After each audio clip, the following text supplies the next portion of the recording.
আল্লাহ পাক সূরা বাকারার 107 নম্বর আয়াত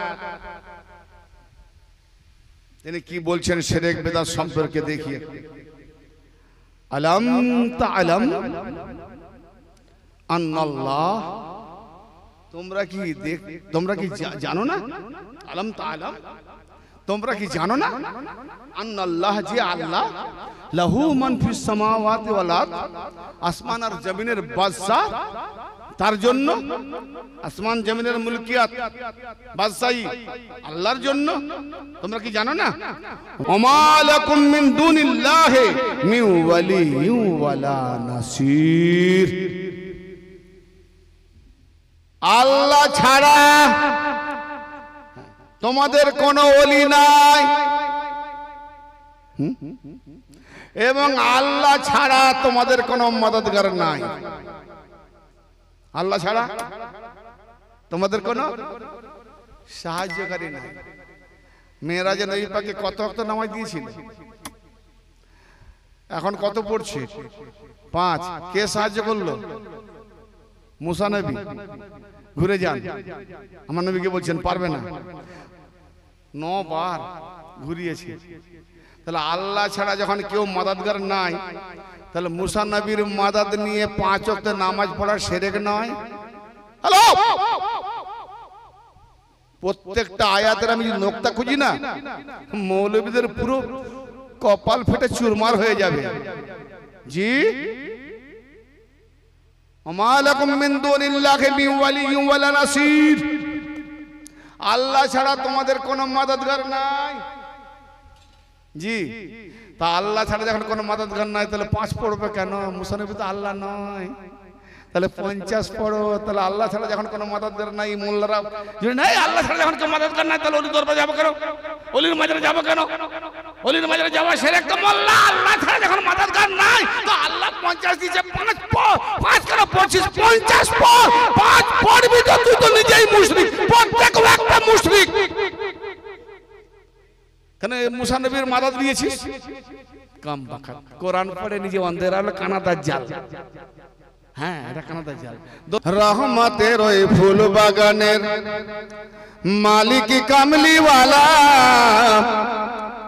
রহমতের ওই ফুল বাগানের মালিক কামলি ওয়ালা দমের সুতায় গাঁথলাম আমি লা ইলাহার মালা এই সুতোর মালা যদি আমি পড়ি জিকির ছিঁড়ে গেলে ছিতরে গেল আর মৃত্যুর জাকানদানিতে তসবিহ পড়তে পারবো জিভ হিলবে দম আকু পাকু টানা টানি তাহলে জিকির তো বন্ধ কিন্তু দমের যদি জিকির থাকে তাহলে দম বেরোবে জিকির ঢুকবে জিকির দমের সুতায় গাঁথলাম আমি লা ইলাহার মালা মালায় আমার শুকায় না রে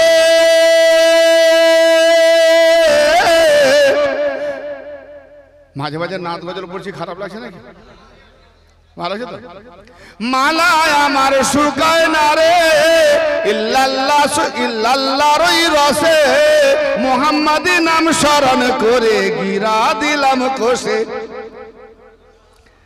তাই লা ইলাহাতে 12 মুহাম্মদ রাসূলাতে 12 গিরো দিয়ে জুড়ে দিলাম 24 দিনে 12 রাতে 12 ঘন্টা একদিন হায় হায় তো এর মধ্যে রাত কোনটা দিন কোনটা লা ইলাহা ইল্লাল্লাহ রাত মুহাম্মদ রাসূলুল্লাহ হলো দিন কারণ সূর্য কিরণ থেকে আলাদা নয় কিরণ সূর্য থেকে আলাদা নয় কিরণ পড়লে সূর্য জানা যায় উঠেছে কিরণ না পড়লে সূর্য আঁধারে আছে অতএব ঘরের ভিতরে ঘুমাও জানলা দিয়ে তাকালে আরে অনেক বেলা তার মানে সূর্য অনেক আগে উঠে গেছে আমি তো ঘুমিয়েছিলাম তুমি জানলে কি করে দেখলেন বলে কিরণ জানিয়ে দিয়েছে ও মুহাম্মদ হে নূরে खुदा है ये न समझो खुदा से जुदा है ओ मोहम्मद है नूर खुदा है ये न समझो ओ खुदा से जुदा है दरमिया कर अहमद अहमद आ हो माया का दो अहमद मोठी दिले अहद मौ बसिए दिले अहमद दरमियाए आकर अहमद शर में कायक पर्दा पड़ा है हमने कुरान में ये पढ़ा है कमली वाले का रुतबा कमली वाले का रुतबा बड़ा है अल्लाहुम्मा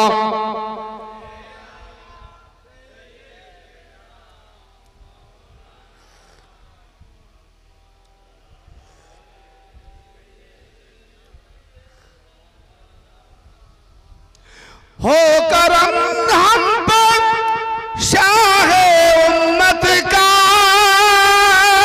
उम्मत के बादशाह सम्राट नबी मुस्तफा हो करम मुझ पर शाहे उम्मत का नाम लेता हो हम पंजतन का यही तो रंग है ना रंग लाई है हमारे शफाए मुस्तफा से मुकद्दर लड़ा है हमने कुरान में ये पढ़ा है कमली वाले का रुतबा बड़ा है अल्लाहुम्मा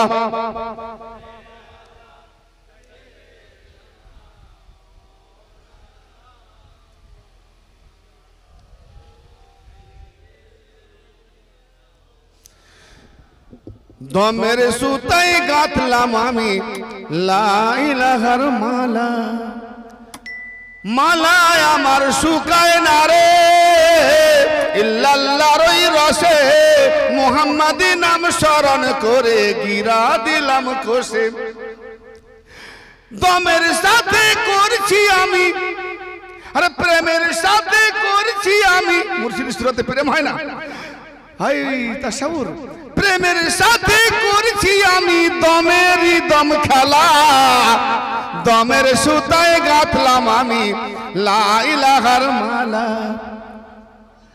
পঞ্চরঙ্গী পাঁচ ফুলের ওই পঞ্চরঙ্গী পঞ্চতন পঞ্চরঙ্গী পাঁচ ফুলের ওই সুগন্ধে মাতো আরাম শোন রে মন ওই পাঁচটি ফুলের নাম চিনেছে যারা শোন রে মন ওই পাঁচটি ফুলের নাম চিনেছে যারা তারাই দেখে ফুলের বাহার হায় আলী অলির সুরতে আলী আলীর সুরতে পঞ্জতনি তারাই দেখে ফুলের বাহার হায় রে মন ভোলা কি গো খুব রূপসীকে দেখলে মন ভোলা হয়ে যায় না কি করবে খুঁজে পায় না মজনু হয়ে যায় না তারাই দেখে ফুলের বাহার এজন্য যত মোল্লা ফতোয়া দেয় তার কানে আসর করেনি সে তো মন ভোলা ফতোয়া তার কাজে লাগে না তোর ফতোয়া রেখে দে মোর পকেটে আমি কি দেখেছি তুই জানবি কি তুই তো বাচ্চা ছেলে তোকে বিয়ে দিয়েছে 19 বছরের মেয়ে তুই তাকে মা বলিস বউ কি করে বলবি হ্যাঁ বয়স হলে বুঝতে পারবি বিয়ে রামরূপবানের মতো গল্প করে গল্প করতে ওয়াজ করছে কাহিনী কিসসা নামাজে পড়বে কোরআন আর ওয়াজে করবে কাহিনী কিসসা দেখো কি দোকান সাজাচ্ছে আরে তারাই দেখে ফুলের বাহার হায় রে মন ভোলা দমের সুতায় গাঁথলাম আমি লা ইলাহার মালা এক ফুলেতে আব হয়েছে এক ফুলেতে বাদ আবাতস থাকবাদ চার আনাসে পানি মাটি আগুন বাতাস আর একটা নুরি সাফা হ্যাঁ কোনটা কোন দিকে মোল্লা জানে বহু পীররাও জানে না আব কথা পানি কথা মাটি কথা হাওয়া কথা নূর কথা নুরি সাফাটা পিছনে না আগে না ডাইনে না বাঁয়ে ব্যাস উঠা বসা আমি যখন আমার সব এই সব কিছু আমার আমি কে আমার চিনে গেলাম এটা হাত এটা পাশা আমি কে চিনলাম না বেকুফ সব মালকে চিনলো দুনিয়া চিনলো নিজেটাকে জানলো না হ্যাঁ তো নিজেকে চিনতে গেলে জানতে গেলে মান আরাফা নফসাহু ফাকাদ আরাফা রাব্বাহু। মাওলা আলী পাকের কওল, যে নিজের নফসকে চিনবে সে তার রবকে চিনবে। তাহলে নফসের মাঝেই রব আছে। যখন রব চিনবে আর নফস থাকে না, কেন রব চেনা মানে নফস, নফস মানে কি জানতো, জান দিয়ে দেবে আল্লাহকে, আর আল্লাহকে নিয়ে নেবে খরিদ করে। তাই আলী কিনে নিয়েছেন আল্লাহকে, আর নিজের জান বিক্রি করে দিয়েছেন কোথায়? বিস্তারের রাসূল হিজরতের রাতে। যারা বলেন সুবহানাল্লাহ। ব্রাদারে মিল্লাত, আমার এই যে আলিশান যে দৌলত, 4 আনাসের, মায়ের 14, এই মায়ের 4, বাপের 4, আল্লাহ 10, 18, গস পাক 18 পারার হাফেজ। ঠিক না ভাই? ঠিক হ্যাঁ না বলেন, শুনেছেন না? আচ্ছা, গস পাক যখন সরদারে আউলিয়া, তো 18 পারা কেন? আমি তো শুনেছি অনেক ওলি পুরো কোরআন হাফেজ করে জন্ম হয়েছে। জি, পূর্ণাঙ্গ কোরআন হেফজ। আজকের 6 বছর, 7 বছর, 10 বছরের মেয়েরা পূর্ণাঙ্গ কোরআনে হাফেজা হচ্ছে না? এত ডেভেলপ হয়েছে। মাদ্রাসা থেকে 10 বছর বয়সে পূর্ণ কোরআনের হাফেজা হয়ে পড়েছে মেয়েরা, মেয়ে ছেলেরা। আর গস পাকের মা শুধু 18 পারা মুখস্থ রেখেছিলেন, আর 12 পারা কেন করলেন না? অলির মেয়ে, অলির মেয়ে, হ্যাঁ, অলির বিবি, অলির মা, খানদান ওলি, উপর র্যাঙ্কের সব ওলি। তিনি 18 পারা, 12 পারা কম কেন?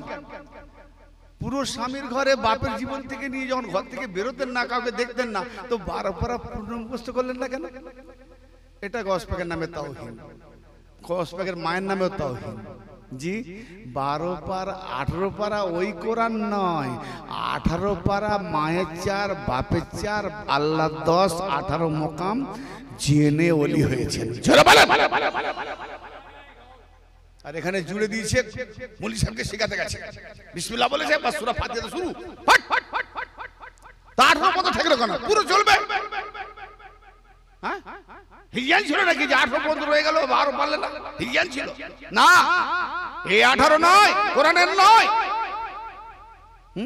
আরে যিনি কোরআনের 18 পারা হাফেজ, তিনি আবার মাদ্রাসায় কেন পড়তে যাবেন? আরে যিনি আওলাদে রাসূল, আওলাদে আলী, আওলাদে হাসানি হোসাইনি, তিনি আবার ইমাম আহমদ ইবনে হাম্বলের অনুসারী কেন হবে? আহমদ ইবনে হাম্বল উনি কি সৈয়দ? তাহলে ইমাম আহমদ ইবনে হাম্বল দরুদ পড়বে নবী আর আলে নবীর উপরে, আর গস পাক দরুদ পড়বে ইমাম আহমদ হাম্বলের উপরে।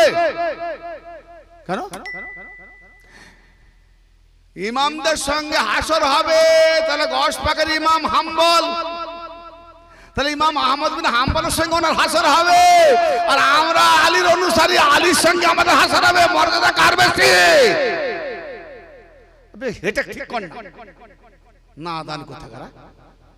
ইমাম আহমদ বিন হাম্বল উনি এত বড় একজন আল্লাহর ওলি, আল্লাহর আওলাদে আলী, আওলাদে হাসানি হোসাইন, তিনি ওই আহমদ বিন হাম্বলের অনুসারী হতে যাবে? উনি মশলা জানেন না, তাহলে কমই ছিল। যিনি আহমদ ইবনে হাম্বলের কাছে মশলা জানেন, তার অনুসারী হন, মশলা জানার চেষ্টা করেন, সেই মশলা মোতাবেক চলবেন, তিনি আবার কদম কি করে সকল ও ঘাড়ে উঠে দেয়? তাহলে ইমাম আহমদ ইবনে হাম্বলেরও ঘাড়ে ওনার কদম। বিচার ফয়সালা আপনাদের কাছে, শ্রোতা মণ্ডলী, এটা সোশ্যাল মিডিয়া যে আপনাদের কাছে। কত বানাওয়াট, কত রটনা, বিভ্রান্তকর মানুষ হয়ে যাবে, ঠিক না? একমাত্র বাঁচার উপায় শেরে খোদা মাওলা আলী পাকের সিলসিলাতে হাসানি হোসানি, হোসানি হাসানি খাস বর্তমান ভারতবর্ষে খাজা গরিব নওয়াজি দিয়ে গেছেন। চিশতিয়া নিজামিয়া ছাড়া কোন দরবারে খাঁটি ইলম পাওয়া যায় না। জি, আমি কি দরবার ঘুরি না? প্রচুর দরবার ঘুরেছি। আল্লাহকে বললাম এর দায়ী আপনি নেবেন, কারণ আমাকে খাঁটি কোন ওলি ধরিয়ে দেন, নাহলে আমি জানি না কোনটা বিভ্রান্ত করে। তা এমন খাঁটি ধরেছি, তাকে বলেছি আল্লাহ যদি আমার জান, প্রাণ, মাল সম্পদ যদি যেতে হয় দিয়ে দেবো, কিন্তু খাঁটি ওলি চাই। তো খাঁটি ওলি ধরেছি, ঘর বাড়ি খাঁটি ওলি ধরলে হয় হিজরত করতে হবে, নাহলে সব লুটাতে হবে। কারবালাতে ইমাম হোসেন সব লুটিয়ে দিয়েছেন, শুধু জানো নাই তাও লুটিয়ে দিয়েছেন। হাঁটি রাস্তায় এটা তার পরীক্ষা হয়। তো ব্রাদার মিল্লাত, তো এলেম প্রকৃত পেতে গেলে, মালামাল হৃদয়ের রুহানি পেতে গেলে তো দুনিয়ার মাল কিছু দিতে হয় না, সহজে ওলি হয়ে যায় না। দুনিয়ার লোভ থাকবে, আবার ওদিকে বেরাতের লোভ করবে না। ওলি এই দুনিয়াকে নিয়ে ওলি পাওয়া যায় না। দুনিয়াটা গোলাম বানান, দুনিয়া আপনার পেছনে আসবে আর আপনি সসম্মানে আগে যাবেন। ব্রাদার মিল্লাত, অতএব সমস্ত রকমের চিন্তাধারা নিতে হবে। আমরা যে বর্তমানে চলছি না, আমরা বিভ্রান্তকর। প্রত্যেকটা জায়গায় টপিক শুনুন, ওয়াজ শুনুন, আর অলি খুঁজুন। তিনটে প্রশ্ন করবেন যে কোনো পীরের কাছে গেলে, ভাই 2 টাকার কলসি আগেকার যুগে মায়েরা কিন্তু ঠন ঠন বাজাতো, যে ঢপ ঢপ হতো, ফাটা দিত না, ঠন ঠন বাজতো না বলাও, কেন চিড়ফাট দেখা যায় না। 1 কিলো বেগুন কিনবেন 30 টাকা 40 টাকা কিলো, তাও 5 বার ঘুরিয়ে ফেলে দেখবেন পোকা নেই তো, কাটা নেই তো, পচা নেই তো, ঠিক। তো 1 কিলো বেগুন কিনতে আপনার এই বেলা গেলে ও বেলা শেষ, তাকে যদি এত ঘুরিয়ে ফিরে যাচাই করে কেনেন, একটা সারা জীবনের কিয়ামত পর্যন্ত পীর ধরবেন, যাচাই করবেন না। 8টা 7টা পাট্টা যা পাবেন ধরে নেবেন। নো বাজান, যে আল্লাহ পাক তার নবীকে সৃষ্টি করে কোথায় রেখেছিল? তখন জমিন ছিল না, সময় ছিল না, জমিন ছিল না, মাকাম ছিল না। বাজান, আল্লাহ ছাড়া কারো ইবাদত আর কাউকে শরীক করো না। তো তুমি সূরা ফাতিহা কেন বলছো? তাদের পথে চালাও। তারা কারা? তো তুমি তো শরীক করছো। হেদায়েতের রাস্তা তো আল্লাহ দেবে, তুমি বলছো না ওদের পথে চালাও, ওরা হেদায়েত দেবে। লাও, শরীক হলো না? কি সাংঘাতিক! এক কমবাকাত মোল্লা যদি সূরা ফাতিহাটাও জানতো না, তাহলে এত ফিরকা হতো। সূরা ফাতিহা থেকেই অন্ধ মূল। তো ব্রাদারে মিল্লাত, আল্লাহ পাক কি বললেন? যে আল্লাহ ছাড়া তোমাদের কোনো ওলি নাই, তোমাদের কোনো মাদাদগার নাই। মাদাদগার বলছেন একটা লিখে দিই, এই মাদাদগার। তাহলে এখন মাদাদগার যদি নাই, তো মুসা নবী মাদাদ করেছেন, তাহলে 50 ওয়াক্ত পড়েন। আর যদি মাদাদ নেবেন আল্লাহ ছাড়া কেউ মাদাদগার আছে, তাহলে সে দলিলটা কোরআন থেকে বের করেন, বের করে তাহলে মাদাদ গ্রহণ করুন। আল্লাহ ছাড়া তোমাদের ওলি নাই। আল্লাহ এ কেমন কথা? আল্লাহ ছাড়া যদি কোনো ওলি নাই, তারে সূরা মায়েদার 55 নম্বর আয়াতে কেন বলা হলো আল্লাহ তুমি ওলি? ইন্নামা ওয়ালিকুমুল্লাহু ওয়া রাসূলুহু ওয়াল্লাযিনা আমানুল্লাযিনা ইউকিমুনাস সালাতা ওয়া ইউতুনাজ যাকাতা ওয়া হুম রাকিউন। আল্লাহ তোমাদের ওলি, রাসূল তোমাদের ওলি, আলী এবং আলী ওয়ালা তোমাদের ওলি। তা আল্লাহ ছাড়া যখন কোনো ওলি নাই, ফের 3 ওলি কোথা থেকে এলো? আল্লাহ কি বলছে? নিজেই বলছে যে আল্লাহ হলো আসমান জমিনের মুলকিয়াত, বাদশাহী চালানেওয়ালা, তার জন্য সবকিছু। এবং আমালাকুম মিন দুনিল্লাহি মিন ওয়ালি ওয়ালা নাসির। আল্লাহ ছাড়া তোমাদের নাই কোনো ওলি, নাই কোনো মদদগার। তাহলে আল্লাহ তুমি ছাড়া যখন কোনো ওলি নাই, তাহলে কোরআন পাকে 3 ওলি পাই কি করে? আবার কোরআন পাকে আলা ইন্না আউলিয়া, আউলিয়া মানে বহু বচন, অনেক ওলি। এত সব ওলি করতে গেল, তাহলে কি যেই ওলিকে ধরবো সেটাই কি তুমি? জোরে বলেন না। যে ওলির মাদাদ নেবো সেটাই কি তোমার মাদাদ? যে ওলিকে ধরবো সেটাই কি তুমি? হ্যাঁ, কোরআন পাকে আরেক জায়গায় বলছে, সূরা মুহাম্মাদে, সূরা মুহাম্মাদে, যালিকা বিআন্নাল্লাহা মাওলাল্লাযিনা আমানু ওয়া আন্নাল কাফিরিনা লা মাওলা লাকুম। আরে ইহাই তো সেই কারণ, যে আল্লাহ হলো ইমানদারদের মাওলা, আর কাফেররা যারা, তাদের কোনো মাওলা নাই। এ আল্লাহ, তুমি যখন ইমানদারদের মাওলা, তারপর মানকুন্তু মাওলা ফাজালুল মাওলা কি করে হলো? নবীও মাওলা আর আলীও মাওলা। তুমি ছাড়া যখন কোনো মাওলা নাই, তো নবী কি ঘোষণা করলেন? মানকুন্তু মাওলাহু ফাজালুল মাওলা। এলো না? হে রাসূল, যদি আপনি এই জুমলা না পৌঁছে দেন, তো আল্লাহর पैगाम পৌঁছানো হলো না। আল্লাহু ইয়াসিমুকা মিনান নাস, লোকেদের ভয় করো না, লোকেদের থেকে তোমাকে বাঁচিয়ে নেব। তাহলে নিশ্চয়ই নবী একটু কিসে ছিলেন না? ইন্নাল্লাহা লা ইয়াহদিল কওমাল কাফিরিন, কাফের কওমদেরকে আল্লাহ হেদায়েত করেন না। তাহলে কাফের কারা? কর্মা পড়বে, নামাজ পড়বে, রোজা করবে, হজ করবে, যাকাত দেবে, আলীর বেলায়াতকে ইনকার করবে এরাই হলো কাফের, তাদেরকে আল্লাহ হেদায়েত করবে না। তাই সূরা আলে ইমরানের 86 নম্বর আয়াতে আল্লাহ বলছেন কাইফা ইয়াহদিল্লাহু কওমান কাফারু বাদা ঈমানিহিম ওয়া শাহিদু আন্নার রাসূল হক ওয়া জাহুমুল বাইয়িনাত আল্লাহু লা ইয়াহদিল কওমাজ জালিমিন। জি, ওই কওমকে আল্লাহ কেমন করে হেদায়েত করবে? তার মানে এই আয়াত এখনকার নবী পাকের পিছনে নামাজ পড়তো সাহাবীদের কিছু কিছু মুনাফিক আছে না, তাদেরকে বলছে ওই কওমকে আল্লাহ কেমন করে হেদায়েত করবে যখন তারা ঈমান আনার পর কাফের হয়ে যায়। ঈমান এনেছিল, কাফের হয়ে গেল। কি কারণে হলো? দেখো, কাইফা ইয়াহদিল্লাহু কওমান কাফারু বাদা ঈমানিহিম, ঈমান আনার পরে তারা কাফের হয়ে যায়। ওই কওমকে আল্লাহ কেমন করে হেদায়েত করবে? ওয়াশাহিদু, তারা সাক্ষীও দেয় আন্নার রাসূল হক, যে রাসূল হক, রাসূল হক মুহাম্মদ রাসূলুল্লাহ বললেন, আল্লাহকে মানলেন। অজাহুল বাইয়িনাত, খুলি হুই প্রকাশ্য দলিল তাদেরকে চাষার পরও কাফের। বাইয়িনাত কাকে বলে? দূর থেকে শুনছে যারা, আমাকে চেনে, আওয়াজ চেনে। কেউ বলছে ও ইমতিয়াজ সাহেব বক্তব্য দিচ্ছে, কেউ বলছে না না এটা ইমতিয়াজ সাহেব অন্য কেউ হবে। বলে চল, তো যখন এখানে এসে দেখে দেখ ইমতিয়াজ স্টেজ, এটা হলো খুলি হুই দলিল। তো মওলা আলী পাককে যেই নবী দেখিয়ে দিয়েছেন খোলা দলিল, ওয়াজাহুমুল বাইয়িনাত, এই বাইয়িনাত খোলা দলিলকে যে অস্বীকার করলো, যতই নামাজ রোজা হজ যাকাত করুক কাফের, এদেরকে আল্লাহ হেদায়েত করেন না। হ্যাঁ, এদেরকে আল্লাহ হেদায়েত করেন না। তো যখনই আল্লাহ পাক বলেন পৌঁছে দাও, তাহলে আল্লাহ জানে, নবী জানে কি পৌঁছাবে। আলীর হাত ধরে নবী পাক হাত উঠিয়ে বললেন, আরে নামাজ দিয়েছে নবী হাত ওঠায় না, রোজা দিয়েছে নবী হাত ওঠায় না, কালেমা দিয়েছে নবী হাত ওঠায় না, যাকাত ওসুল দিয়েছে নবী হাত ওঠায় না, হজ করেছেন হাত ওঠায় না, কোরআন 23 বছরে দিয়েছে নবী হাত ওঠায় না। কিন্তু এখানে বলছে পৌঁছাও, মুখ দিয়ে বলো এবং হাতে দেখিয়ে দাও, করে দেখিয়ে দাও। নবী পাক দুটো হাত উঠিয়ে আলীর নারা দেখিয়ে দিলেন, মান কুনতু মাওলা ফাজালুল মাওলা, আমি যার মাওলা এ আলী ওয়ালার মাওলা।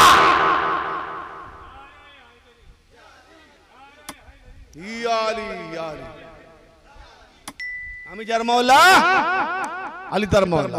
হে আল্লাহ, তুমি তো নিজে বললে যালিকা বিআন্নাল্লাহা মাওলাল্লাযিনা আমানু, যারা ঈমানদার তাদের মাওলা হলো আল্লাহ। তো এখানে আবার নবীও মাওলা, আলীও মাওলা, তিন মাওলা, তুমি মাওলা, নবী মাওলা, আলী মাওলা, শিরক হবে না তো?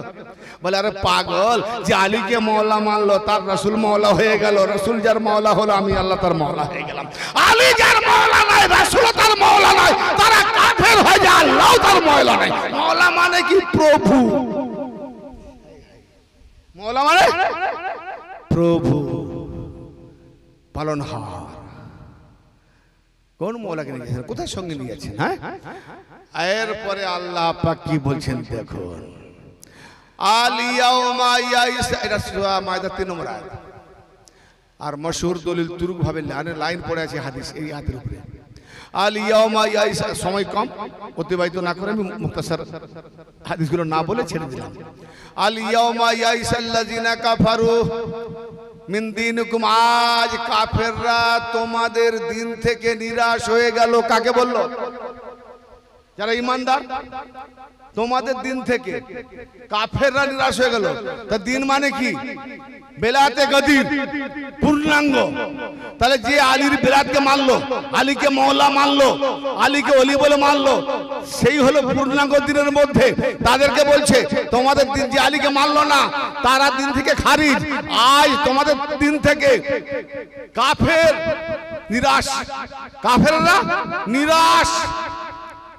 হায় হায়, ওয়া আকমালতু লাকুম দীনাকুম, আজ আমি তোমাদের জন্য তোমাদের দিনকে পূর্ণাঙ্গ করে দিলাম।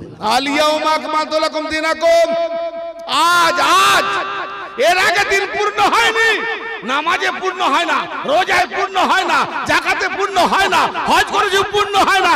এই মাত্র দিন পূর্ণ হবে যারা আলীকে মেনে নেবে। আলিয়াউমা, আজ আজ আকমালতু লাকুম, তোমাদের জন্য কামেল করে দিলাম, পূর্ণাঙ্গ করে দিলাম দীনাকুম, তোমাদের দিন। আলিয়াউমা আকমালতু লাকুম দীনাকুম ওয়া আতমামতু আলাইকুম নি'মাতি, আর আমি তামাম করে দিলাম। কিতাব লিখতে লিখতে যেই লেখা শেষ, সমাপ্ত, তামাম সমাপ্ত করে দিলাম। এখানে সমাপ্ত, কোন দলিলের উপরে আসতে পারে না, কোন দলিল এরপরে আসতে পারে না।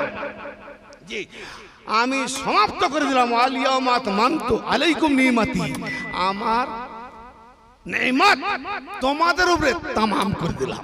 অতএব যে আলীকে মেনে নিয়েছে সে আল্লাহর নিয়ামত পূর্ণ তামাম শোধ হয়ে গেছে। বলেন সুবহানাল্লাহ। অতএব আলীর নিয়ামত যে না মেনেছে, নামাজ রোজা হজ যাকাত গুনাহ হচ্ছে। জি, ওয়ারাদিতু লাকুমুল ইসলাম দীন, আজ আমি তোমাদের দ্বীন ইসলামে রাজি হয়ে গেলাম। এবার রাজি আল্লাহকে, লানাতুল্লাহকে। যে আলীর নেয়ামত পেয়েছে, আলীকে ওলি বলে মেনে নিয়েছে, সে রাজি আল্লাহ। যে আলী থেকে আগে বেড়ে গেছে, আলী থেকে আগে বেড়ে গেছে, লানাতুল্লাহ। আল্লাহ যেন আমাদেরকে ওই রকম লানতিদের, লানাতুল্লাহদের থেকে, চক্করবাজি, দাজ্জালবাজি, মিথ্যাবাদী, কাজ্জাব, মুশরিক, মুনাফিক, চক্রান্তধারীদের থেকে আল্লাহ যেন আমাদেরকে হেফাজত করে। মৌলা আলী পাকের দিনে, গশ পাকের সিলসিলাতে, খাজা গারির রোজের সিলসিলাতে, কামেল ওলির কদম তলে যেন আমাদেরকে আশ্রয় দান করেন। আমিন। ওয়া আখিরু দাওয়ানা আনিল হামদুলিল্লাহি রাব্বিল আলামিন। আমরা একটু সালাম কিয়াম করব। ইয়া নবী,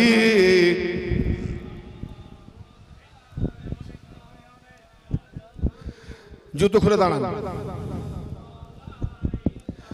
ইয়া হাবিব সালাম আলাইকা সালাওয়াত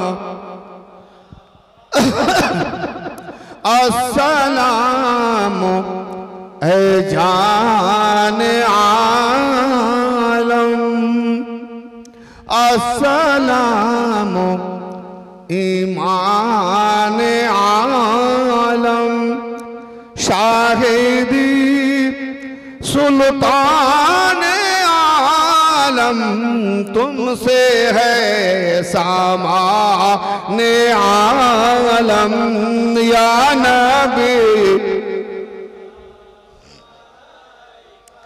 या रसूल सलाम अलैका या हबीब सलाम अलैका सलावत या हबीब या रसूल अल्लाह हम सबको आका बचाना जब कहीं ना हो ठिकाना अपने कमली में छुपाना खुद नजर से कौसर पिलाना या नबी या रसूल सलाम या हबीब सलाम अलैका सलावत या हबीब या सैयदुल मुरसलीन सदका दो अहले बैत के वास्ते सदका दो करबला के वास्ते सदका दो गौसुलवारा के वास्ते सदका दो गरीब नवाज के वास्ते या नबी या रसूल सलाम अलैका या हबीब सलाम अलैका सलावतुल्लाह अलैका का अस्सलातु वस्सलामु अलैका या नबी अल्लाह अस्सलातु वस्सलामु अलैका या शफी अल्लाह अस्सलातु वस्सलामु अलैकुम या अहले बैत रसूल अल्लाह अस्सलातु वस्सलामु अलैकुम या औलाद रसूल अल्लाह अस्सलातु वस्सलामु अलैकुम या शुहदाए करबला अस्सलातु वस्सलामु अलैका या सुल्तान करबला अस्सलातु वस्सलामु अलैका या आबा फजलिल अब्बास बलगल उला।